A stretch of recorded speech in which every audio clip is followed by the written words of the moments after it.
Ayatollah Ali Khamenei आज सिर्फ Iran के सुप्रीम लीडर ही नहीं बल्कि उम्मत मुस्लिमा की सबसे मजबूत आवाज हैं। ये वो शख्स है जिसने उस वक्त फिलिस्तीन के मजलूमों का हाथ थामा जब कोई दूसरा उनके करीब जाने को तैयार नहीं था, जब दुनिया की सारी बातिल ताकतें मुसलमानों को मिटाने के लिए एकजुट हो चुकी थी।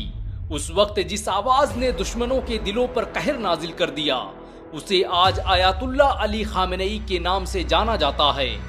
ये वही शख्स है जिसने कभी कहा था कि अगर तुम्हारा दुश्मन अमेरिका है तो समझ लो तुम हक पर हो। दोस्तों, आज मैं आपको इस वीडियो के अंदर ईरान और इजराइल की जंग के बारे में बहुत बड़ी अपडेट देने जा रहा हूं। इस वीडियो को अभी बीच में छोड़कर मत जाना, क्योंकि दोस्तों आज आपको एक ऐसी अपडेट पता चलेगी जिसको देखने के बाद आपके होश उड़ने वाले हैं। क्योंकि दोस्तों आपको तो ये बात अच्छे से पता ही होगी कि अमेरिका ने ईरान के ऊपर हमला कर दिया है, उसकी कई जगहों पर हमले किए हैं अमेरिका ने। इसके जवाब में ईरान ने इजराइल के ऊपर मिसाइलों की बारिश कर दी है। कई सारे ठिकानों को ईरान ने भी तबाह और बर्बाद कर डाला है। दोस्तों अभी जो मैं आपको वीडियो दिखाऊंगा उस वीडियो में आपको सारी सच्चाई और पूरी डिटेल के साथ जानकारी मिलेगी और आपको पता चलेगा कि अब क्या होगा इस जंग में और ईरान क्या करेगा अमेरिका के हमले के बाद। मगर दोस्तों ये वीडियो दिखाने से पहले मेरी आपसे गुजारिश है, आज का मेरा ये वीडियो पूरा एंड तक जरूर देखें। अयातुल्लाह अली खामेनेई आज सिर्फ ईरान के सुप्रीम लीडर ही नहीं बल्कि उम्मत मुस्लिमा की सबसे मजबूत आवाज हैं। ये वो शख्स है जिसने उस वक्त फिलिस्तीन के मजलूमों का हाथ थामा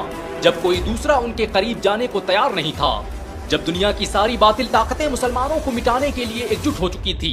उस वक्त जिस आवाज ने दुश्मनों के दिलों पर कहर नाजिल कर दिया, उसे आज अयातुल्लाह अली खामेनेई के नाम से जाना जाता है। ये वही शख्स है जिसने कभी कहा था कि अगर तुम्हारा दुश्मन अमेरिका है तो समझ लो तुम हक पर हो। अली खामेनेई ने आधुनिक ईरान का जो इतिहास लिखा उसे सदियां याद रखेंगी। उन्होंने मुसलमानों के लिए जो किया उसका एहतिसाब जमाना करता रहेगा। लेकिन आज जिस तरह से उन्होंने दुनिया की सुपर पावर कही जाने वाली ताकतों का गुरूर मिट्टी में मिलाया है, उसकी मिसाल सदियों तक दी जाती रहेगी। इसे यकीन होगा कि 85 साल के एक रूहानी पेशवा ने दुनिया की सुपर पावर कहलाने वालों का गुरूर मिट्टी में मिला दिया और बता दिया कि ताकत बस अल्लाह की है। अयातुल्लाह अली खामेनेई ने साबित कर दिया कि दुनिया झुकती है, बस झुकाने वाला चाहिए। ये कहानी 21वीं सदी के सबसे महान लीडर अयातुल्लाह अली खामेनेई की है। उस खामेनेई की जिसने विश्व पटल पर रंगमंच का ऐसा बाजार सजाया कि पूरे ईरान का जुग्राफिया बदल गया। 1939 में मशहद में जन्मे खामेनेई को आज इस्लामी दुनिया का सबसे ताकतवर राजनेता माना जाता है। ये वो शख्स है जिसने अपने विचारों और ख्यालों से ईरान की सत्ता को पलट दिया और एक ऐसी हुकूमत की बुनियाद डाली जिसे आज इस्लामी रिपब्लिक ऑफ ईरान के नाम से जाना जाता है। अयातुल्लाह अली खामेनेई जिस वक्त पैदा हुए उस वक्त ईरान में पहलवी डायनेस्टी का राज था, जिसे अमेरिका और इजराइल का समर्थन हासिल था और उस दौर में ईरान अमेरिका का सबसे करीबी दोस्त माना जाता था। ईरान की पॉलिसियां और उसका निजाम सब कुछ अमेरिका के हाथों में था। हालात यहाँ तक पहुँच चुके थे कि ईरान में हिजाब पर पाबंदी लगाई जा चुकी थी। हर तरफ शराब खाने और मैखाने आम थे। ईरान बेगैरती की इस हद तक पहुंच चुका था कि जब 1948 में इजराइल की स्थापना हुई तो जिन देशों ने सबसे पहले इजराइल को मान्यता दी थी उनमें एक नाम ईरान का था। अली खामेनेई के लिए ये नाकाबिले बर्दाश्त था कि उनकी आंखों के सामने इस्लामी अहकामात के जनाजे निकाले जाएं, आधुनिकता के नाम पर देश में पश्चिमी सभ्यता को थोप दिया जाए, देश के तेल और खजाने को ब्रिटेन और अमेरिका के हाथों गिरवी रख दिया जाए। अली खामेनेई अकेले नहीं थे जिन्हें शाह के इस निजाम से नफरत थी, बल्कि उनके उस्ताद रूहुल्लाह खुमैनी तो शाह को ईरान से बाहर निकालने की योजना भी बना चुके थे। अली खामेनेई जल्द ही रूहुल्लाह खुमैनी के इस आंदोलन का हिस्सा बन गए और शाह की हुकूमत के खिलाफ गांव, कस्बों और शहरों में जाकर लोगों को तैयार करने लगे। उन्होंने चंद दिनों में ही अपने जोशीले भाषणों और तकरीरों से शाही ईरान का तख्त हिला दिया। खामेनेई के क्रांतिकारी विचारों और ओजस्वी भाषणों से ईरान की सरकार इतनी भयभीत हुई कि उन पर तमाम तरह की पाबंदियां लगा दी गयी। शाह ने अपनी खुफिया एजेंसियों को खामेनेई के पीछे छोड़ दिया ताकि इस आंदोलन को खत्म किया जा सके। लेकिन खामेनेई अपना काम कर चुके थे। उन्होंने जो आग भड़काई थी वो अब शोला बनकर ईरान के गली कूचों में रक्स करने वाली थी। बहुत कम लोग जानते हैं कि अली खामेनेई ईरानी क्रांति के जनक और अपने वक्त के सबसे ताकतवर राजनेता अयातुल्लाह खुमैनी के शागिर्द थे। 1958 में इराक से वापस आने के बाद खामेनेई ने कई सालों तक कुरान और हदीस की तालीम हासिल की। किसी को क्या खबर थी कि कुम के एक छोटे से मदरसे में बैठे ये दोनों उस्ताद और शागिर्द एक दिन ईरान के सुप्रीम लीडर बनेंगे। ये वही खुमैनी थे जिनके पिता अहमद मूसवी उत्तर प्रदेश के जिला बाराबंकी के किंतूर कस्बे के रहने वाले थे।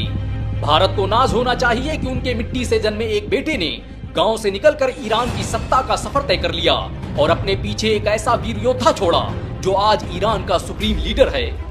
अली खामेनेई ने पूरी जिंदगी दुश्मनों का मुकाबला करते हुए गुजारी। इजराइल और अमेरिका ने शाह की सत्ता को बचाने की लाखों कोशिशें की, लेकिन अली खामेनेई ने उन्हें ऐसी शिकस्त दी जिसका बदला वो आज तक ले रहे हैं। खामेनेई ईरानी क्रांति का वो स्तंभ थे जिसे अमेरिका कभी गिरा नहीं पाया। अमेरिका ने लाखों कोशिशें की, अरबों रुपया खर्च किया और अपनी सारी खुफिया एजेंसीज का इस्तेमाल कर लिया, लेकिन वो समझ ही नहीं पाए कि ईरान में क्या होने वाला है। साल 1978 में जब आयतुल्ला के एक इशारे पर ईरान की जनता सड़कों पर आ गई तो सबके होश उड़ गए और फिर वो हुआ जो इतिहास में कभी नहीं हुआ था। खामेनेई के नेतृत्व में ईरान की जनता ने पहलवी सरकार को उखाड़ फेंका और एक इस्लामी गणराज्य की स्थापना कर दी। ईरानी क्रांति के दौरान खामेनेई को 6 बार जेल में डाला गया। उन्हें न जाने कितनी बार यातनाएं दी गईं, जुल्म के पहाड़ तोड़े गए, लेकिन कोई भी उनके हौसलों को नहीं तोड़ पाया। 1964 में शाह ने खुफिया एजेंसी सावक को आदेश दिए कि खामेनेई पर नजर रखी जाए। ये वही साल था जब ईरान की खुफिया एजेंसी सावक ने खामेनेई को गिरफ्तार कर जेल में डाल दिया था। खामेनेई के रौब दबदबे का अंदाजा इसी बात से लगाया जा सकता है कि उन्हें तेहरान लाने के लिए स्पेशल प्लेन बुक किया गया। वो महीनों तक कैद में जुल्म बर्बरियत का सामना करते रहे। शाह को लगा था कि खामेनेई उनके जुल्म तशद्दुद के आगे सजदा कर देंगे और इंकलाब के ये भड़कते शोले उनके सीनों में ही दफन हो जाएंगे, लेकिन वो गलत था। उसे क्या खबर थी कि जब तुम दिए बाद मखालिफ चलती है तो उकाब आसमानों के ऊपर निकल जाया करते हैं। 2 महीने बाद जब खामेनेई तेहरान की जेल से बाहर आए तो उन्होंने इंकलाब का ऐसा बिगुल फूका कि शाह की सत्ता ताश के पत्तों की तरह बिखर गई। उन्होंने बाहर निकलते ही कुरान और हदीस की तालीमात को आम करना शुरू कर दिया और ये यकीन दिला दिया कि सियासत का ये निजाम और हुकूमत का ये तरीका इस्लाम के खिलाफ है। जब बात हद से ज्यादा आगे बढ़ गई तो फिर ईरान की खुफिया एजेंसी उन्हें गिरफ्तार करने की योजना बनाने लगी और 1967 में एक बार फिर उन्हें जिंदान की काल कोठरियों में डाल दिया गया। लेकिन अब देर हो चुकी थी। इंकलाब की आग ईरान की गली कूचों में रक्स कर रही थी। शाह का शाही निजाम ढेर हो चुका था। रजा शाह पहलवी खुमैनी के बाद जिस शख्स से सबसे ज्यादा खौफ खाता था उसका नाम अली खामेनेई था। अली खामेनेई से कल शाह खौफ खाता था और आज अमेरिका और इजराइल उसके नाम से कांपने लगते हैं। पूरी दुनिया जानती है कि मिडिल ईस्ट में बस एक ही शेर है जिसका नाम है आयतुल्ला अली खामेनेई।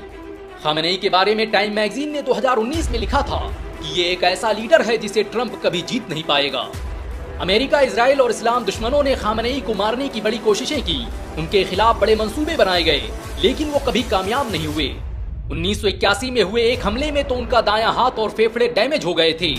आज भी वो अपने एक हाथ का मुकम्मल इस्तेमाल नहीं कर पाते।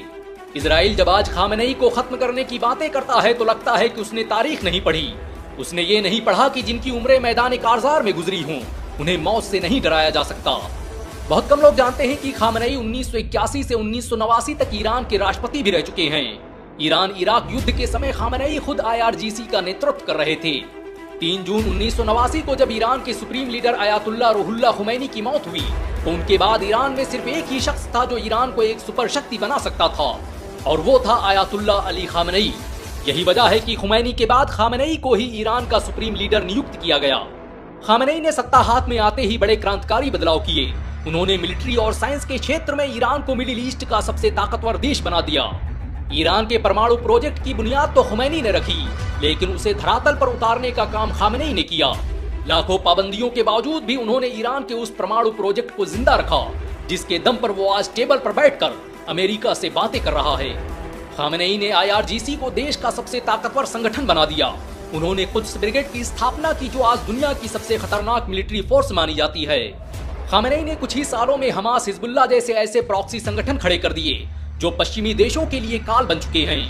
खामेनेई ने ईरान को आज वहां लाकर खड़ा कर दिया है कि वो जब चाहे मिडिल ईस्ट का जुग्राफिया बदल सकता है। खामेनेई का खौफ इतना है कि उनका नाम लेते हुए नेतन्याहू की आवाज बैठ जाती है। डर का ये आलम है कि इजराइल ईरान को परमाणु ताकत बनते नहीं देखना चाहता, क्योंकि उसे पता है कि जिस दिन ईरान परमाणु शक्ति बन गया उसी दिन मिडिल ईस्ट से इजराइल का खात्मा हो जाएगा। 57 मुस्लिम देशों में जो दबदबा आज ईरान का है वो किसी और का नहीं। आयतुल्ला अली खामेनेई सिर्फ ईरान के मजहबी रहनुमा और सुप्रीम लीडर ही नहीं बल्कि देश की सबसे ताकतवर मिलिट्री फोर्स के अध्यक्ष भी हैं। युद्ध का मैदान हो या शक्ति प्रदर्शन की बात, खामेनेई खुद रणभूमि का हिस्सा बने रहे हैं। आज भी ईरान की सबसे ताकतवर मिलिट्री फोर्स IRGC सीधे आयतुल्ला खामेनेई को रिपोर्ट करती है। कुछ लोगों को इतिहास लिखता है लेकिन कुछ लोग खुद इतिहास लिखने आते हैं। अली खामनेई ने आधुनिक ईरान का जो इतिहास लिखा है उसे सदियां याद रखेंगी। जालिम ताकतों के खिलाफ उनके संघर्ष की कहानी हमेशा किताबों में पढ़ाई जाती रहेगी। जब जब जुल्म का उरूज होगा, ये धरती खामनेई जैसे जाबाजों को जन्म देती रहेगी। ईरान जिस तरह से अब सुन्नी देशों के करीब आ रहा है, ये बात भी बातिल ताकतों के लिए खतरे का सबब बन रही है। अयातुल्लाह अली खामनेई पहले ही कह चुके हैं कि दुश्मन हमें शिया और सुन्नी के नाम पर कमजोर करना चाहता है, लेकिन ये वक्त एक होने का है। जालिम का अंत करीब है। मैं नौजवानों से कहना चाहता हूँ कि वो शिया और सुन्नी के नाम पर नफरतें न करें। हम सब एक उम्मत हैं। किसे यकीन होगा कि किशमिश और रोटी पर अपना बचपन गुजारने वाला खामनेई आज भी 2 कमरों के मकान में रहता है। अली खामनेई अपनी किताब लेटर्स टू वेस्टर्न यूथ में लिखते हैं कि उनका बचपन 700 स्क्वायर फीट के एक छोटे से घर में गुजरा, जिसमें सिर्फ एक कमरा था। जब भी कोई मेहमान आ जाता तो परिवार को बेसमेंट में रहना पड़ता था। खामनेई चाहते तो वो आज सोने के महलों में ऐश की जिंदगी गुजार सकते थे, लेकिन उन्होंने वही चुना जिसका खुदा की तरफ से हुक्म था। आज भी बातिल ताकतें ईरान के वजूद को मिटाने की कोशिशों में हैं, लेकिन ईरान लोगों के दिलों में अपनी जगह बनाता जा रहा है। ईरान जिस ताकत के साथ फिलिस्तीन का साथ दे रहा है, वो इतिहास के सुनहरे पन्नों में लिखे जाने के काबिल है। इतिहासकार लिखेगा कि जब पूरी दुनिया अमेरिका के आगे सजदा कर रही थी, तब अकेला ईरान ही था जो अलम लिए मैदान कारजार में उसका मुकाबला कर रहा था। खामनेई के बारे में कहा जा सकता है कि शेर अगर बूढ़ा भी हो जाए तो वो शेर रहता है। खामनेई ने अपनी ताकत और सत्ता के दम पर साबित कर दिया है कि दुनिया झुकती है, बस झुकाने वाला चाहिए। लोग आपकी बात मानते हैं, बस बात मनवाने वाला चाहिए। आज पूरी दुनिया खामनेई के साथ खड़ी है। ना कोई शिया है और ना सुन्नी। दुनिया में बस एक ही आवाज गूंज रही है, from the river to the sea, Palestine will be free. वैसे अली खामनेई के बारे में आपके क्या विचार हैं? जी हाँ दोस्तों, देखा आपने वीडियो में। उम्मीद करता हूँ इस वीडियो से आपको काफ़ी अच्छी जानकारी मिली होगी दोस्तों, ईरान और इजराइल की जंग को लेकर। दोस्तों इस वीडियो को लेकर आपकी क्या राय है, अपनी राय कमेंट बॉक्स में ज़रूर रखें।